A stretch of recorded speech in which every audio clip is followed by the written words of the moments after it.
আসসালামু আলাইকুম। এখনও আলহামদুলিল্লাহ আমার লাউয়ের ঝাড়ে এখনও মোটামুটি আলহামদুলিল্লাহ এখনও অনেক লাউয়ের আছে এবং নতুন করে করা আসতেছে। মোটামুটি লাউয়ের আসলে শেষ সিজন, তারপরেও আলহামদুলিল্লাহ মোটামুটি ভালো লাউ আছে এখনও। তো এই জায়গায় অনেকেই দেখছিলেন মনে হয়, এই জায়গায় আমি আসলে লাল শাক করছিলাম। মোটামুটি আলহামদুলিল্লাহ আল্লাহ পাকের অশেষ রহমতে এখানে বৃষ্টিতে অনেকটা ক্ষয়ক্ষতি হয়েছে, তারপরেও মোটামুটি ভালো একটা অঙ্কের সবজি আমি লাল শাক আসলে বিক্রি করতে পারছিলাম।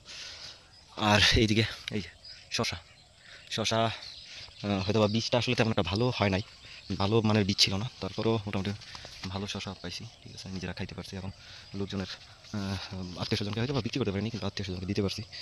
ঠিক আছে, এই যে লাল শাক এখানে বিক্রির পরেও কিছু রয়ে গেছে,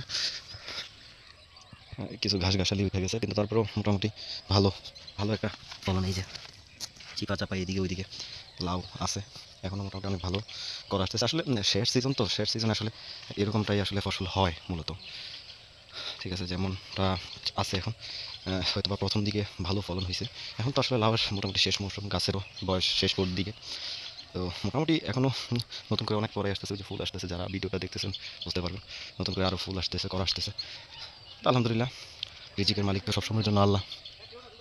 তো রিজিক আল্লাহ পাক দিছে, আমরাও পাচ্ছি আল্লাহর কাছ থেকে। আল্লাহর পাকের দরবারে অশেষ কৃপা। ভালো থাকেন সবাই। আসসালামু আলাইকুম।